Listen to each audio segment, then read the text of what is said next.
in our hearts, you may also now say aloud or silently the names of those you wish to bring into this time of prayer.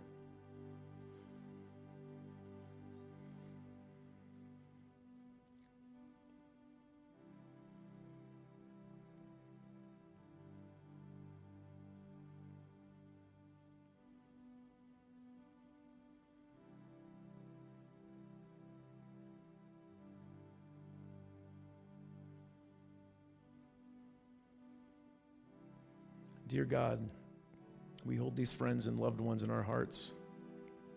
We behold their light as expressions of the indwelling Christ. We release them to your care and affirm divine order in their lives and ours. Thank you, God. Amen.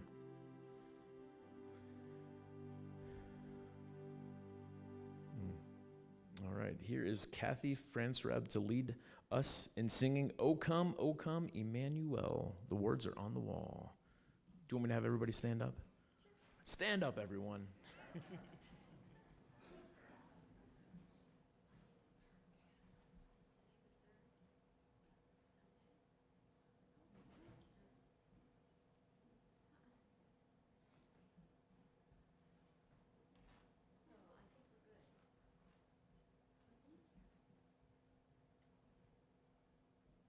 Hi, everybody. No, I'll. Thank you. Okay, with gusto. Oh, come, Emmanuel, and ransom captive Israel, that mourns in lowly exile here, until the Son of God appears. Rejoice, rejoice, Emmanuel shall come to thee, O Israel.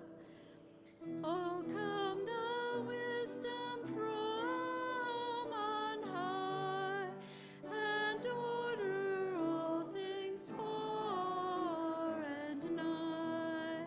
To us the path of knowledge show, and cause us in her ways to go. Rejoice, rejoice, Emmanuel shall come to thee, O Israel. Oh, come, desire of nations, bind all people.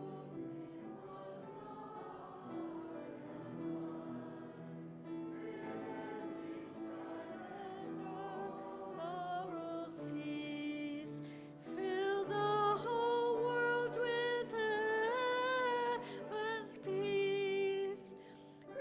Rejoice, rejoice, Emmanuel shall come to thee, O Israel.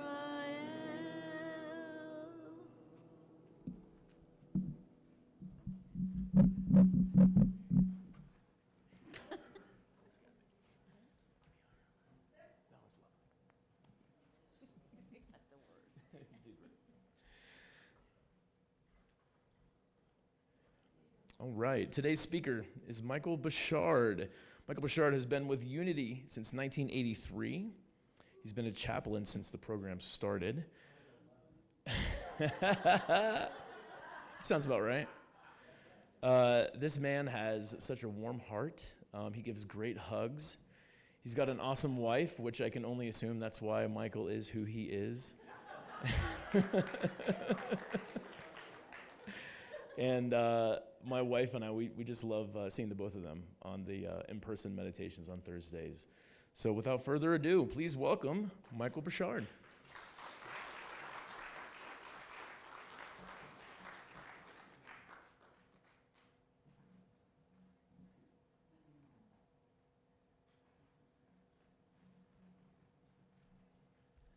let's thank Ryan. This is his first time doing the.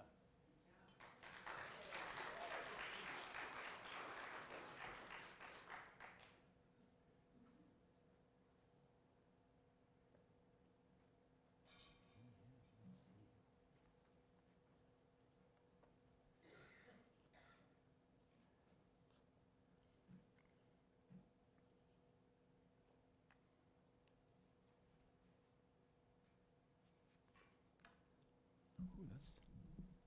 Can you hear me? Is that okay? Okay. What?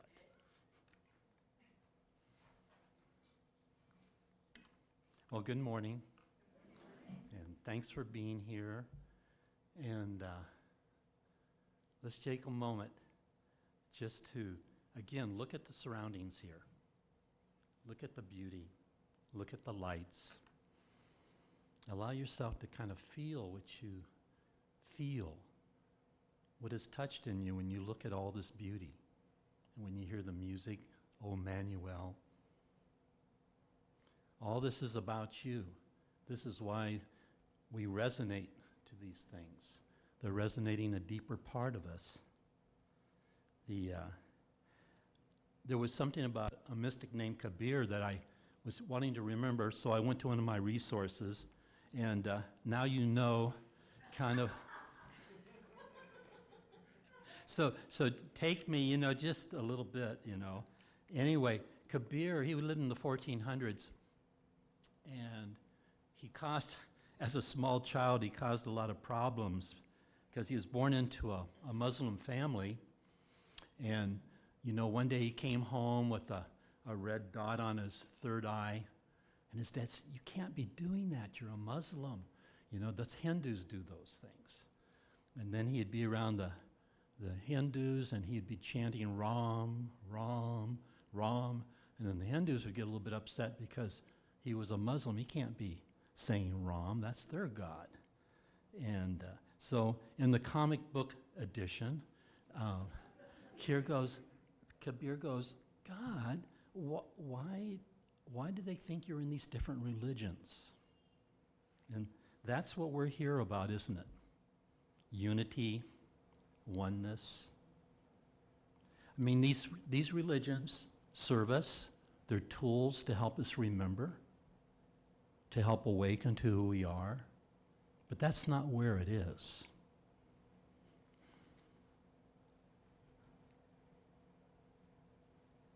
So this month, the power is life. And the theme, I changed it. I didn't know I was going to change it, but for some reason on this piece of paper I'd written, and I thought this is what I'm going to use. The illusions of darkness, only love. So that's the theme for today for me. And we have Advent also at this time that we're holding. We have our Advent. And some people wonder, well, why are we doing Advent? And the focus today is peace. And like young Kabir knew, it didn't matter the source. It's all about the same thing.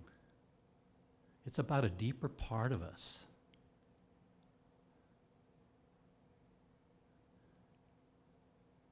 And we'll go into that more in a little bit. So as you know, right now we're kind of what we call the time of greatest darkness. Our days are the shortest. It's starting to get colder. And yet, we know that this is only an illusion. That light is always there, but that we are in these shadows. And that shadow keeps changing through the year. Or maybe we have dark clouds that pass by. We live on a planet that has these amazing clouds that are always changing and always moving.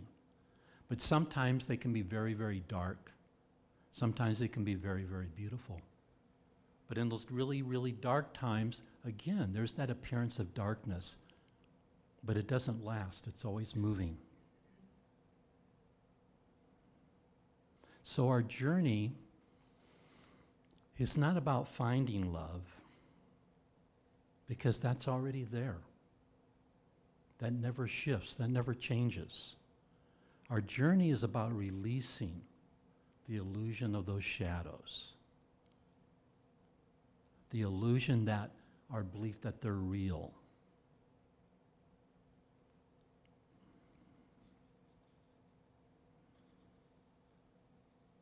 And so in the past, I've used Christmas as a time to say that this holiday, this celebration, this beautiful thing that's filled with such beauty is not about, or not only about, that story of a child 2,000 years ago and the magic and the beauty of that story. That child wouldn't have come if it was only for that. They come because it's about us. And so this holiday, even though it has all this busyness and all the beauty, it's so important that we keep asking ourselves to awaken, not just to go to sleep in the beautiful story, but that it's going to be about us. It's about our journey into our truth.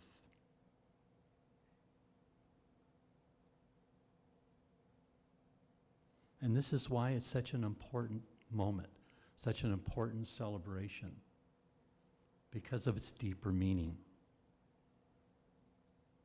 But what is the Christ? Because this is that celebration of the Christ. That's what Advent originally was developing as a preparation for that Christ. But what is the Christ? For a lot of people, Christ and Jesus are synonymous. In the Course in Miracles, they refer to the Christ as an extension of the oneness, an extension of God, not a part of God, but an extension of God.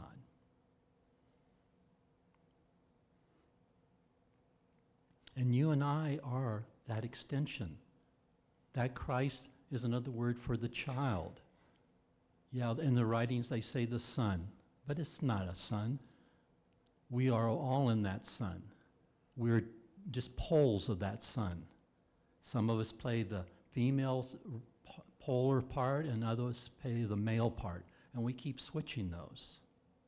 But we're still the child. We're the one child. There's only the oneness. Despite our language, how it keeps breaking things up. Then consequently, our consciousness follows behind. And this is why I moved that one candle, that one light. The light around us, the beauty of this light, comes from that one light. The beauty of this tree and all its lights is that one light. And so teachers come because it's impossible for us to understand or to know what this really means, because we're limited in the tools that we have or that we're aware of in this moment. And the power of the teachers is they come from the experience of that truth. And I encourage you to go for those kind of teachers. The intellectual teachers, those who write from the things they've read, they can be useful. But the teachers that come from that actual experience, that's what Jesus came from that experience of his Christ. That's what Kabir came from that experience of the Christ. And they're talking about, from that experience, who we are. The oneness is love. Love is not going to leave parts of itself out there in the far country. It's bringing it. It's bringing all its parts. It's bringing all the illusion of separation. It's like the prism. All those colors, they really come from the one color. It's just an illusion of here. I was thinking about the iceberg. And when I was growing up, I think they were saying that we got the visible part, and the part that's hidden under the surface is like 2/3 to 3/4. Now I just rechecked, and now they're saying it's 90%. The part of us that's hidden is not even measurable. It's almost infinitesimal, the part that we know.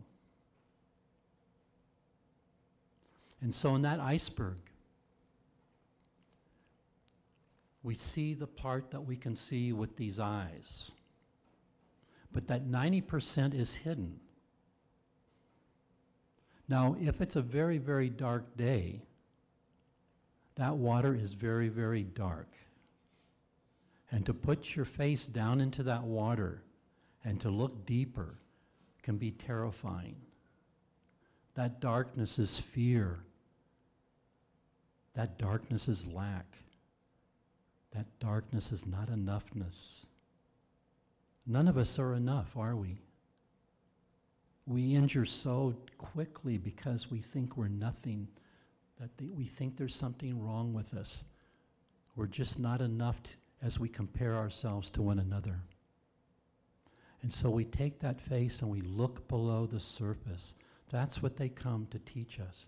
Look below the surface. It only appears scary. What's below the surface is more and more of who we are. That one light, that one love. But we need help. We can't see beyond what we can see. In a way, that's a setup. Because in this world, we're told that we got to be really, really special. I got to be more than Ryan or Martin. And then you think you got to be more than me, and all of a sudden, what do we got? We got the world that we have. The world is just a reflection of Michael and of my ego mind that thinks I'm separate from you, that thinks I have to compete with you, that there's not enough. And so I need help. When I see the things of fear before me, when I need to place my eyes below the surface, I can't do it alone. I can't even remember alone. And this is why we're here. This is one of the things that love has brought us to help us keep remembering and remembering our truth and who we are. As soon as I turn around and I look into the world, I forget. All of a sudden, my mind gets thrown out into the appearance of infinite. The last time I talked, I shared the idea of a holographic card. We'll just pretend like it's these cards here. And if I cut the holographic card in half, the image that's on the whole card will be on each piece. And if I cut those pieces in half, the whole image will be on each of those pieces. And it doesn't even matter what kind of shape I cut the pieces into. The wholeness is still in each of those.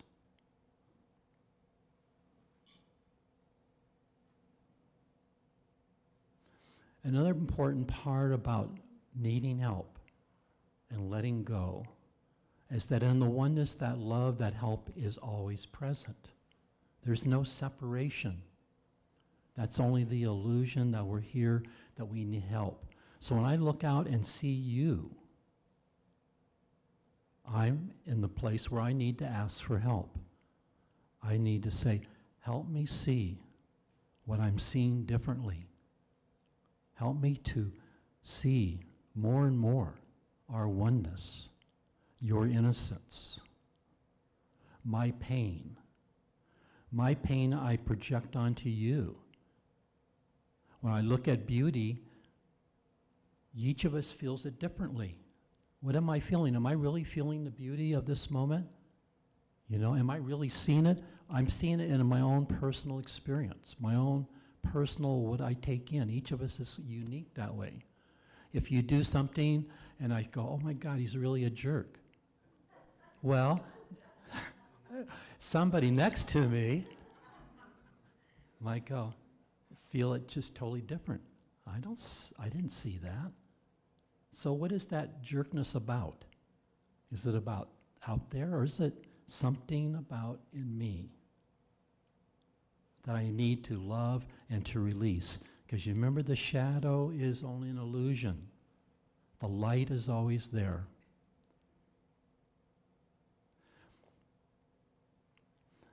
In the past, I loved Jeff's song. I still do. I love Jeff's song of the One Bright Star. And the reason I like it is because I look at Christmas for myself as kind of a pole star for the year. Because it's about the one truth of who we are. And I look at all the year that we go through, the cycle of the year, and when we have these different powers, I look at them for myself as different angles of view on myself. A little bit like astrology that's broken into 12 parts. And so each part is an aspect of myself. It's another way of looking. So I look at the powers as a tool to go deeper and deeper. At first, I'm on the outer edge of that circle. But Christmas, and this moment of the oneness, is the center of that circle. And so each power, there's a journey. There's a journey from the separation, from the individuality and uniqueness. Like last month, okay, we were working with release. Initially, we start releasing things that are here in our physical reality.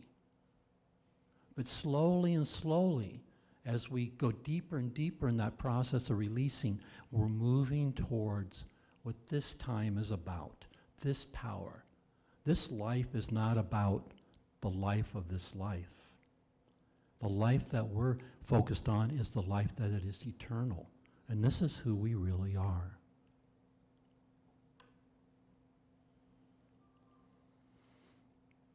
So Advent, everything is a symbol of going deeper. Today it's peace, and then there's love, and there's joy. And so I can open to peace. I love that idea. Audrey shared it with me, which she read at one time, about bloom where you're planted or bloom where you're growing. So there's always the chance when I can remember that. Go, wait a minute, I have a choice. And that's what this is about, choice. I can make a different choice.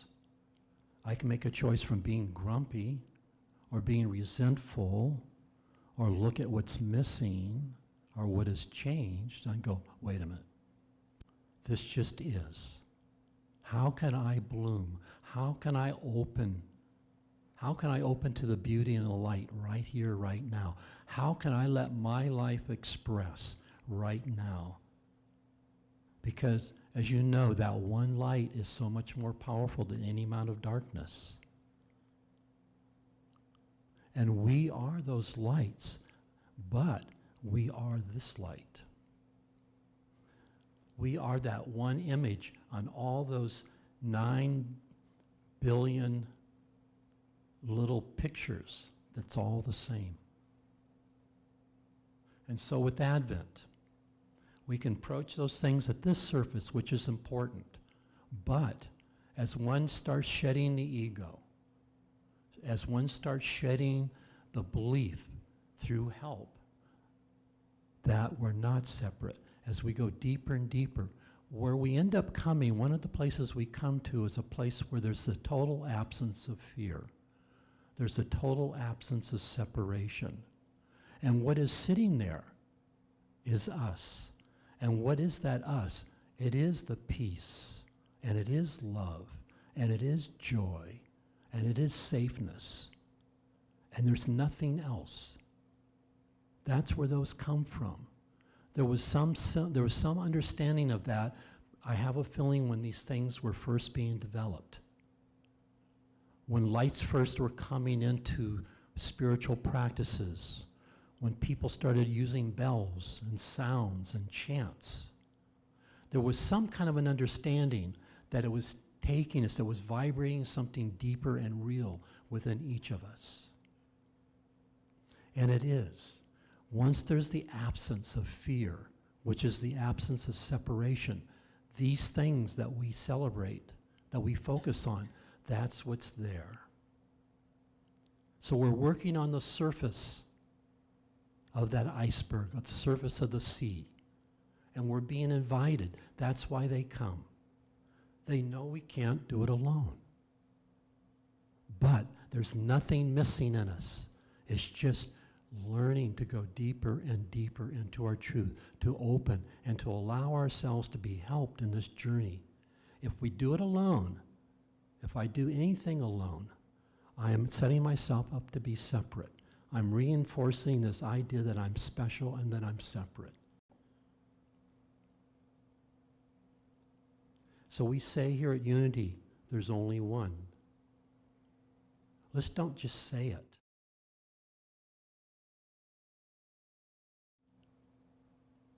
What does that mean? And it's not that you're going to get it right now, but keep thinking about it. What is the implications of one? I'm going to do a talk, and okay, so anxiety and fears comes up. I'm working with moving through my life as though I'm brushing my teeth with that kind of ease and effortlessness. Now, when I came into this life, I came into a situation and into a body that had learning disabilities, and they didn't know about those things in those days. You were just stupid. and so it was a struggle. And so even though I was blessed with a strong will, and I was able to overcome those things. They were still there. And so I end up thinking that that's the way you live life. You have to keep pushing and struggling. So part of my journey, part of my lesson is like, how do I let that go? How do I move through relaxedness and through letting go? And so preparing for the talk. Okay, Michael, you're starting to try to control, release it. Remember, you're to relax like you're brushing your teeth. Trust that I'm here. Do the work, prepare yourself, open your consciousness, but relax. And don't try to control what's going to happen up here. Trust the truth of who we are. If I do it any other way, I'm shortcutting you. Because we are one. We are love. And I'll read, who knows what I'm going to read?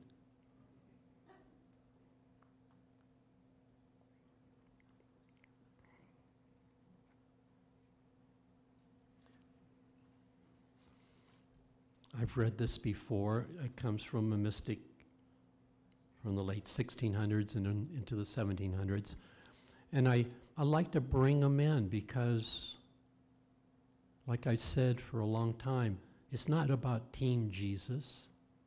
It's about that little boy Kabir who's going, why do I have to have all these religions to find you, Lord? I know you're just here. And so this one, they all say the same thing. So Bula, and I've read this before, but I want to take a little bit longer. Banish duality from your heart. So when is I'm in duality? Right now. You look like you're a body. I feel like I'm an individual. I don't know how to banish that, but I can be receptive. I can go, I feel some truth in this. It's not intellectual. Intellectual only keeps me up on the top of that iceberg above the surface. I want the experience of who you are and I am. Because it's a beauty. Well, this is a hint of the beauty. It's far, far greater. So I have to say, okay, I feel this, but help me. I don't know how. When Audrey and I are having struggles with communicating, first I want to blame her. And that's great. But how long do I want to be there? How long do I want to be there? This life? The next life? 16 more? 500 more? Or do I want to go, wait a minute, you know what? I'd rather feel love than feeling right. And eventually I like to realize that this is about me and not about her. And I want to feel you, Lord. I want to feel the love that is here. Help me. I have no idea how. Then I have to listen. I have to let go. I have to know that the time is running out. Look on as holy. There are no thieves. And I've shared this one before. There seems to be a lot of thieves. So how do I see this differently? I have no idea how. A hint is in that the darkness is but a shadow. That there is only one truth. The truth of who we are. And there's nothing left out of that. My journey, what did I say my journey was here in the beginning? It was,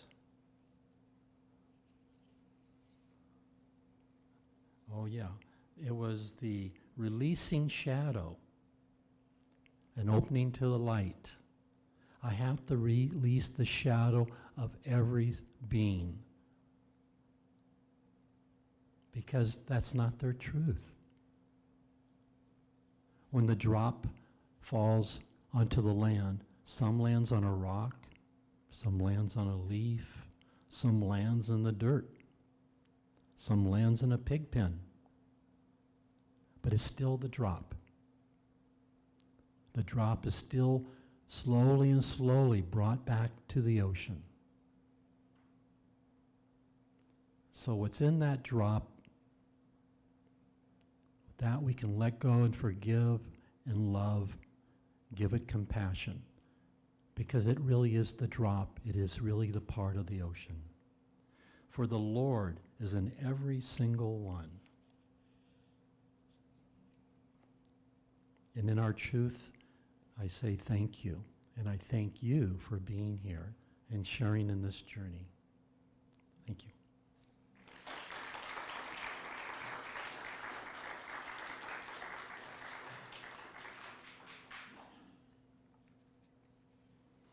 So,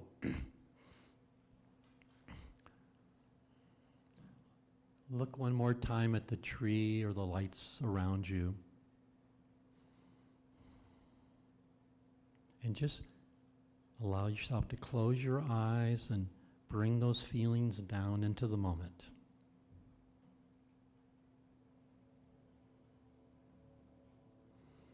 And breathe and relax.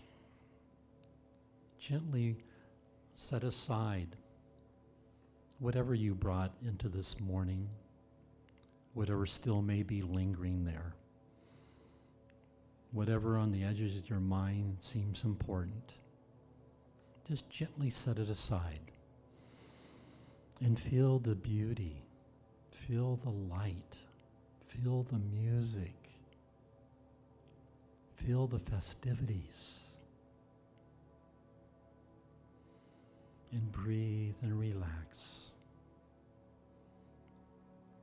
And allow that feeling now to radiate out from you. Allow yourself to bloom and to open.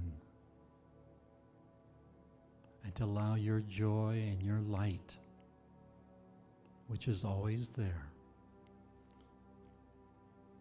which is always beneath the surface in its wholeness. Let it touch the light of each being in this room. Let our light and our truth mingle. There is only one.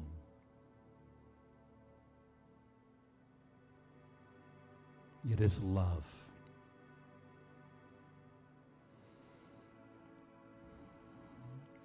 And let our light and these feelings radiate out further. Allow it to touch every flower in this state, every flower in this nation, and to hold each of those lights, each of those drops in the